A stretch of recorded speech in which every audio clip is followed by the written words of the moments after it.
여러분, 원래 성경은 장도 없고 절도 없고 당연히 단락 앞에 제목도 없었습니다. 근데 장절은 중간에 생겼고 요즘 들어서는 주석 성경들이 나오면서 친절하게 단락 앞에 제목을 붙여주죠. 근데 이런 제목은 성경을 이해하시는데 도움이 될 때도 있지만은 어떤 때는 걸림돌이 되기도 합니다. 어쨌든 우리가 가진 현재 성경에 오늘 본문 앞에도 제목이 붙어 있는데 제가 가진 성경에는 부자와 거지 이런 제목이 붙어 있습니다. 여러분 성경은 어떠세요? 아마 다 그러실 거예요. 근데 제 혼자 마음에 왜 하필이면은 부자와 거지로 했을까? 어느 사회나 부유한 이들을 앞세우고 싶은 마음이 있으니까 부자를 먼저 해가지고 부자, 그리고 거지인 나사로는 뒤에 거지 이렇게 한 게 아닌가 생각이 들어요. 그렇지만 저는 오늘 이 설교 시간만이라도 제목을 순서를 바꾸고 싶은 생각이 들었는데 거지와 부자 이렇게 거지를 앞세우면 어떨까 하는 생각을 했어요. 근데 이게 전혀 근거 없는 생각은 아닙니다. 왜 그러냐 하면은 이 비유를 읽어보면 누가 주인공인 것 같습니까? 거지가 주인공인 것 같아요. 더군다나 이 부자를 예수님은 그냥 한 부자 이렇게 말씀했는데 이 거지에게는 이름을 주셨잖아요. 그것도 또 그 이름이 얼마나 뜻이 좋은지 하나님께서 도우신다는 뜻을 가진 나사로라는 이름을 이 거지에게 붙여서 비유를 말씀하셨어요. 그래서 이제 이 비유의 제목을 다시 붙인다면 나사로와 부자 이렇게 붙이면 어떨까 하는 생각을 이제 하게 된 거예요. 근데 여러분 이런 말씀을 드리는 건 뭐냐 하면 예수님은 이 짧은 비유 속에 전혀 어울리기 힘든, 어울리지 않는 이 두 사람을 등장시켜서 가까이 있게 하셨다는 겁니다. 그래서 이 두 사람이 지근거리에 있는 거죠. 원래는 이 부유한 이는 부유한 이들끼리 있고 가난한 나사로는 또 자기랑 비슷한 사람들끼리 있으면 편할 텐데 예수님은 이렇게 가까이 언급하셨어요. 오늘 본문 19절과 20절을 보시면 한 부자가 있어 자색 옷과 고운 베옷을 입고 날마다 호화롭게 즐기더라. 그런데 나사로라 이름하는 한 거지가 헌데투성이로 그의 대문 앞에 버려진 채라고 나오죠. 그래서 어울리기가 정말 어려운 이 두 사람을 주님은 그 부잣집 대문간을 사이에 두고 가까이 있도록 언급하신 것을 보게 됩니다. 왜 이런 언급을 하셨을까 생각을 해보는 거죠. 여러분 오늘 저는 이 비유를 같이 나눔을 통해서 예수님의 뜻을 깨닫기를 원하는데 그가 나사로이든 그가 부자이든 상관없이 우리들이 이 땅을 살아가는 동안에 어떤 특수한 환경 속에서 살게 되는데 어떤 환경에 있든지 그 속에서 주님을 바라보는 믿음으로 응답하면서 견디고 이겨내면 우리 모두는 생명의 나라에 이르게 된다고 하는 영적 교훈을 우리에게 주시는 것입니다. 여러분 어울리기 힘든 두 사람이 지금 가까이 있으니까 이걸 우리가 이렇게 부를 수 있죠. 불편한 동거다. 이 두 사람 불편한 동거를 하는 겁니다. 그런데 여러분 이 불편한 동거 속에 우리가 믿는 복음의 핵심이 녹아들어 있다는 걸 깨달아야 됩니다. 지금까지 이 땅에 존재했던 모든 불편한 동거 중에서 가장 불편한 동거의 모델이 뭘까 생각을 해보면 예수님이 보여주신 겁니다. 여러분 예수님께서 이 땅에 탄생하실 때 예수라는 이름 외에 또 하나의 이름을 가지셨는데 그것은 임마누엘이란 이름이죠. 마태복음 1장 23절 화면에서 다 같이 읽으실까요? 보라 처녀가 잉태하여 아들을 낳을 것이요 그의 이름은 임마누엘이라 하리라 하셨으니 이를 번역한즉 하나님이 우리와 함께 계시다 함이라. 아멘. 가만히 생각을 해보세요. 이거보다 불편한 동거가 어디 있겠습니까? 하나님께서 썩어 부패돼 냄새나는 우리 인간 죄인들과 함께 계시다는 거예요. 하나님이 어떤 분이시고 우리는 어떤 존재입니까? 하나님은 창조주요 우린 피조물이요 그분은 전능자고 우린 무능자고 그분은 거룩하신 분이고 우리 속에는 더러운 죄가 가득한 그런 죄인들 아닙니까? 도저히 같이 있을 수 없는 관계인데 어쩌자고 주님께서는 임마누엘 되셔서 우리 속에 오셔서 불편한 동거를 하시는 건지. 여러분 주님의 불편한 동거를 단적으로 보여주는 장면이 하나 있잖아요. 그것은 예수님께서 우리를 위해 십자가에 달리신 그 장면입니다. 하나님이신 그분이, 죄 없으신 그분이 십자가에 매달려 계시고 그 양쪽에 누가 있습니까? 이 지구상에서 뽑고 뽑은 성결하고 의로운 사람들이 양쪽에 있어도 시원치 않을 텐데, 같은 사람들이 봐도 저 녀석은 십자가에 죽여야 된다고 사형 선고를 받은 행악자 두 사람이 양 옆에 매달려 있는 겁니다. 예수님은 그 행악자 한 가운데서 그들과 숨이 넘어가는 순간까지 불편한 동거를 하고 계셨구나 하는 것을 우리가 깨닫게 되는 것이죠. 여러분, 이래서 구원의 길, 생명의 길, 복음이 완성된 것입니다. 불편한 동거를 통해서 구원의 길을 주신 겁니다.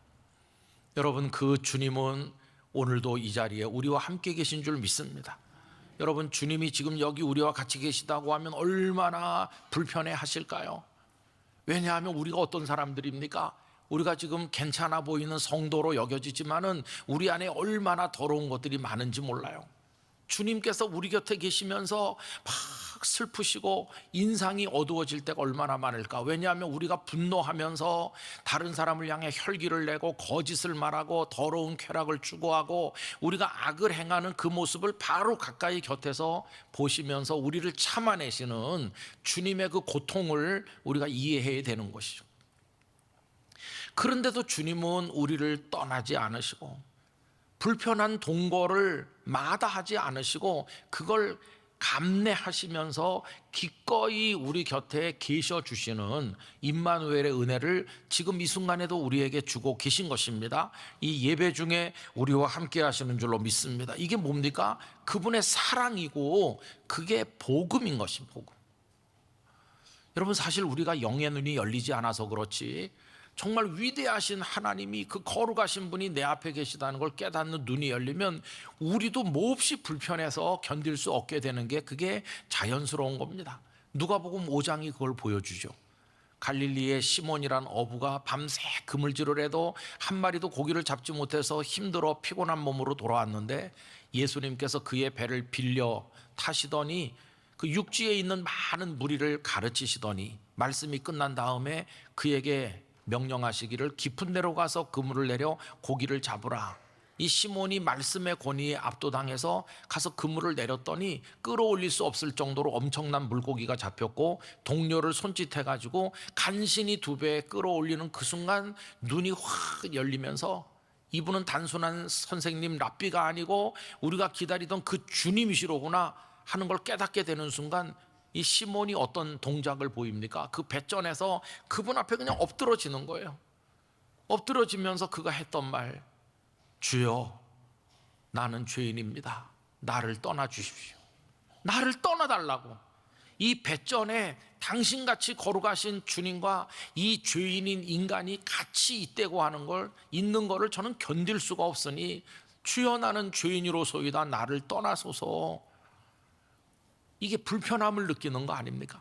그럼 여러분, 주님께서는 그 시몬을 떠나셨나요? 떠나시지 않으셨어요. 얼마나 놀라운 말씀을 하시냐 하면 불편한 동거로 그를 들어오도록 초청하셨어요. 누가복음 5장 10절 후반부부터 우리 화면에서 같이 읽읍시다. 예수께서 시몬에게 이르시되 무서워하지 말라. 이제후로는 내가 사람을 취하리라 하시니 그들이 배들을 육지에 대고 모든 것을 버려두고 예수를 따르니라. 아멘.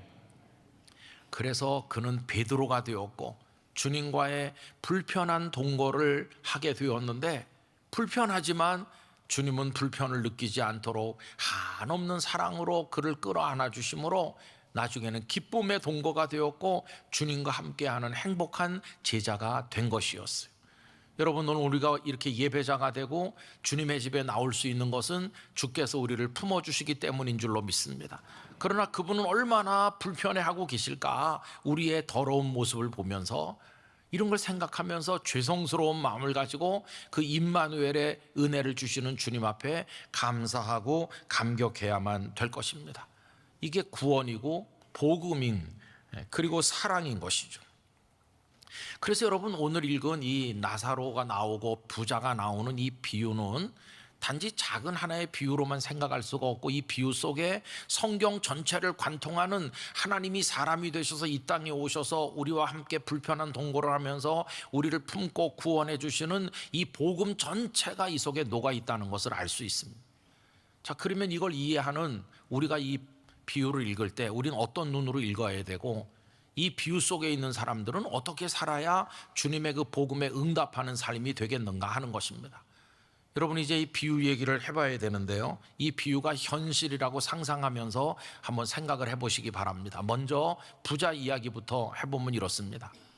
이 부자는 아쉬울 게 없어요. 언제나 호화롭게 즐기면서 좋은 옷을 입고 연락을 즐기는데 대문을 나설 때마다 화가 나는 거예요.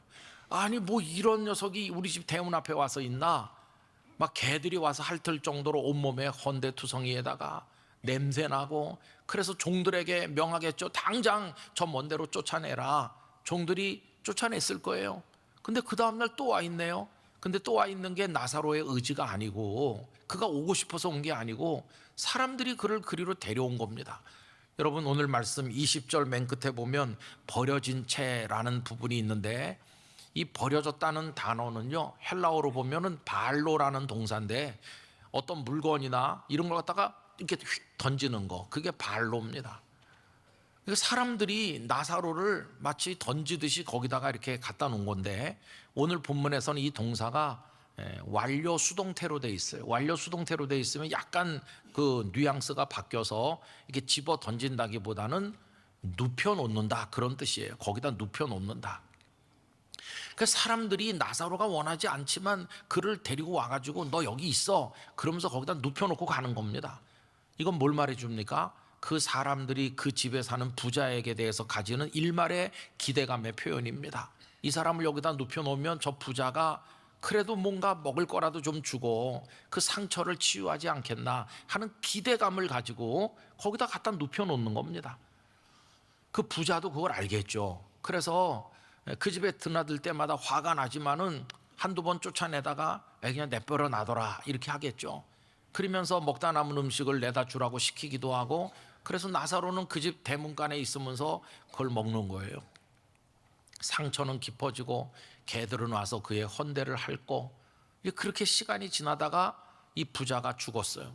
죽어서 그 다음에 어떻게 됐나? 주님이 말씀하신 이 결과가 이제 우리 눈길을 끄는 건데, 여러분 23절에 보면 그가 죽은 이후에 어떻게 됐다고 말씀합니까? 그가 음부에서 고통 중에 눈을 들어, 죽어서 그가 어디 갔다는 겁니까? 저 음부, 멸망의 구렁텅이에 떨어졌다는 거예요. 그는 어떻게 저 멸망에 떨어졌을까? 여러분, 이걸 생각을 해보면 퍼뜩 떠오르는 성경 말씀이 있죠. 마태복음 23장에 예수님의 세 가지 비유가 나오는데, 그 세 번째 비유가 양과 염소의 비유라고 보통 부르죠. 그런데 염소처럼 분류된 사람들에게 예수님이 하신 말씀이 이 사람과 딱 맞는 겁니다. 제가 마태복음 25장 41절 이하를 읽어드리도록 하겠습니다. 또 왼편에 있는 자들에게 이르시되, 저주를 받은 자들아, 나를 떠나 마귀와 그 사자들을 위하여 예비된 영원한 불에 들어가라. 내가 줄일 때에 너희가 먹을 것을 주지 아니하였고, 목마를 때에 마시게 하지 아니하였고, 나그네 되었을 때 영접하지 아니하였고, 헐벗었을 때에 옷 입히지 아니하였고, 병들었을 때와 옥에 갇혔을 때에 돌보지 아니하였느니라 하시니, 그들도 대답하여 이르되, 주여, 우리가 어느 때에 주께서 줄이신 것이나 목마르신 것이나 나그네 되신 것이나 헐벗으신 것이나 병드신 것이나 옥에 갇히신 것을 보고 공양하지 아니하더이까? 이에 임금이 대답하여 이르시되, 내가 진실로 너희에게 이르노니 이 지극히 작은 자 하나에게 하지 아니한 것이 곧 내게 하지 아니한 것이니라 하시리니. 그래서 이들은 영원한 멸망의 불에 떨어진다는 거예요. 이 오늘 비유 속에 나오는 부자가 생각나지 않습니까? 그런데 그 양과 염소의 비유에서 반대로 양에 해당하는 사람에게 임금이 하신 칭찬이 뭐냐 하면 정반대죠. 내가 굶주릴 때, 내가 헐벗었을 때, 내가 병들었을 때 너희가 돌봐줬다. 그들이 우리가 언제 그렇게 했습니까? 하니까 그 임금이 그들에게 하는 대답이 마태복음 25장 40절에 나옵니다. 다 같이 읽어보십시다.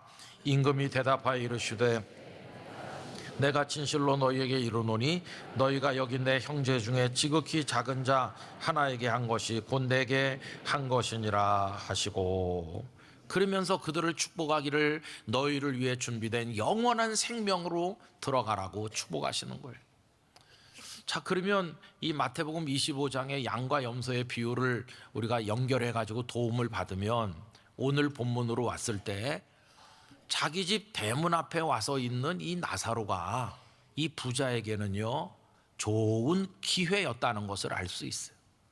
아, 하나님께서 이 사람을 왜 하필이면 우리 집 대문 앞에 있게 하시지?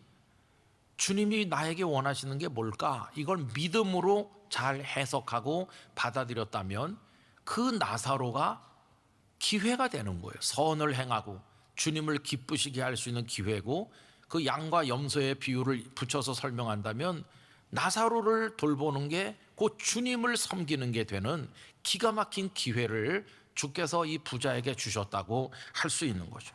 그런데 이 부자는 더럽게 생각하고 이맛살을 찌푸리면서 그냥 마지 못해서 음식 찌꺼기나 갖다 주는 그런 정도로 그를 돌봤기 때문에 그는 영원한 음부의 멸망에 떨어지게 되는 것입니다.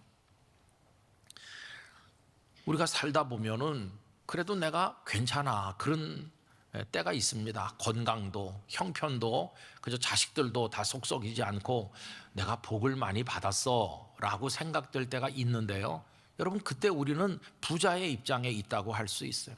그런데 옆을 보니까 맨날 나를 귀찮게 만들면서 내 마음을 힘들게 하는 나사로가 자꾸 내 곁에 있는 거예요. 우리 집 대문 바깥에 있는 것처럼 내 인생 곁에 머물고 있으면은 이 불편한 동거가 짜증이 나가지고 이거 좀 어떻게 벗어날 수 없나, 저 사람 좀 내게서 떠나게 할 수 없나, 그런 생각이 들죠. 사람만이 아니죠.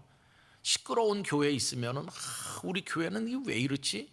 내가 여기서 불편한 동거를 하느니 떠나고 말아야 되겠다. 교회를 떠나는 사람도 있고, 대한민국 사회가 얼마나 우리를 불편하게 합니까? 정치, 경제, 뭐 온갖 것이 막 정쟁 그리고 갈등 이런 것들을 보면은 정말 대한민국을 떠나든지 해야지 못 살겠네, 그런 생각도 하잖아요. 우리 인생에 주어진 어떤 환경, 그것에 대해서 화가 나기도 하고, 내가 이런 사람, 이런 환경과 같이 있으니까 너무 불편하다, 이런 짜증을 내는 사람들이 얼마나 많이 있습니까? 그런데 오늘 이 비유를 믿음으로 읽으면, 하나님께서 내게 주신 사람이든 환경이든 그건 내가 잘 감당해야 될, 믿음의 응답을 해야 될 그런 사명의 자리로구나 하는 것을 알게 되는 거죠. 저는 우리 영락교회 성도들이 여러분의 환경 속에서 여러분 곁에 있는 나사로들을 잘 품어주시기를 부탁드립니다. 자, 그럼 이제 오늘 비유에 남은 사람 하나가 누굽니까? 나사로죠. 이제 나사로 이야기를 해보면 그에게도 환경이 있어요. 근데 그의 환경은 이 부자하고는 다른 거죠. 그는 우선 병이 들어가지고 피부병이 얼마나 심한지 아마 고름도 흐르고 개들이 와서 핥는 정도면 정말 치명적이잖아요. 거기다가 배가 고픕니다. 거기다가 그는 사람들의 멸시천대를 받는데 그 집 앞에 오고 싶지 않아요. 나도 이 집 앞에 오고 싶지 않다. 근데 사람들이 막 떠매고 와서 넌 여기 있어야 된다고 그러니까 그냥 동네 사람들 때문에 그런지 거기 늘 있으면서 드나드는 그 집 주인들, 그 집 가족들, 그 집 알고 지내는 사람들이 다 그 앞에 지나갈 때마다 그를 향해서 멸시의 눈초리를 보내면서 그 모멸감을 겪으면서 거기 사는 거예요. 그리고 그 집 식구가 먹다 남은 거 받아 먹을 때 얼마나 죽고 싶은 생각이겠지만 그걸 먹으면서 생명을 부지해 나가는 거예요. 그게 그의 삶의 환경이죠. 그런데 나사로에게서 우리가 보는 건 뭡니까? 그거를 견디고 있다는 거예요. 정말 불편한 동거겠죠. 차라리 나처럼 가난한 사람들 옆에 가서 같이 죽겠다 이럴 수도 있는데, 아니면 인생을 오늘 끝내고 말겠어 그럴 수도 있는데, 그는 하나님이 주신 생명을 저버리지 않고 그 고통스러운 육신을 가지고 배고픔을 참으면서 그 멸시천대를 견디면서 거기서 하루하루를 버티는 거예요. 저는 그게 그의 숭고한 믿음의 표현이고 정말 거룩한 순례라고 생각합니다. 그러면서 하나님을 향해서 바라보는 거죠. 여러분, 그런 나사로에게 소망이 뭐가 있겠습니까? 갑자기 그 주인이 변해서 따뜻하게 방 안으로 데려다가 의사를 불러서 치료해주고 뭐 그런 거겠습니까? 아마 이 나사로가 기다리는 유일한 소망이 있다면 주님 언제 날 불러주시나, 그게 소망이었을 거예요. 고통이 깊고 외로움이 깊고 힘들면 힘들수록 초라함이 더 커질수록 그의 영혼에 가득 차는 분은 주님밖에 없었을 거예요. 주님, 날 좀 어서 데려가 주세요. 아마 그러지 않았겠어요? 그런데 어느 날 드디어 그 시간이 왔어요. 부름받아 가는 건 부자나 나사로나 차별이 없어서 나사로도 부름받아 갔는데 주께서 천사들을 보내서 그의 영혼을 받으시고 아브라함의 품에 안겨서 영생복락을 누리도록 축복하여 주셨다는 것이, 여러분, 그는 베풀 수 있는 처지에 있는 부자하고는 달랐지만 견디면서, 그 삶을 견뎌내면서 그 생명의 마지막 순간까지를 버틴 거예요. 그것이 우리가 나사로에게서 보는 교훈인 것이죠. 여러분, 교회 전승에서 이 나사로를 예수님이라고 설명하는 분들이 제법 많이 있었습니다. 이 나사로가 보여주는 건 예수님이시다. 아까도 말씀드린 것처럼 예수님께서 죄악 많은 이 땅에 오셔서 서기관, 바리새인, 백성의 장로들과 대제사장들에게 얼마나 멸시천대 받으면서 고통 겪으셨습니까? 그러나 주님은 그걸 다 받아들이시고 그 더러운 죄인들, 교만한 자들과의 불편한 동거를 감당해 내시면서 묵묵히 견디시면서 십자가까지 견디시면서 죽음의 권세 아래 무덤에 들어가는 것까지 견디시면서 우리를 사랑하시고 끝까지 사명을 감당하셨기에 우리를 구원하는 생명의 구주가 되신 거 아닙니까? 하나님의 종들도 다 어려운 환경을 견뎌내고 있는 거죠.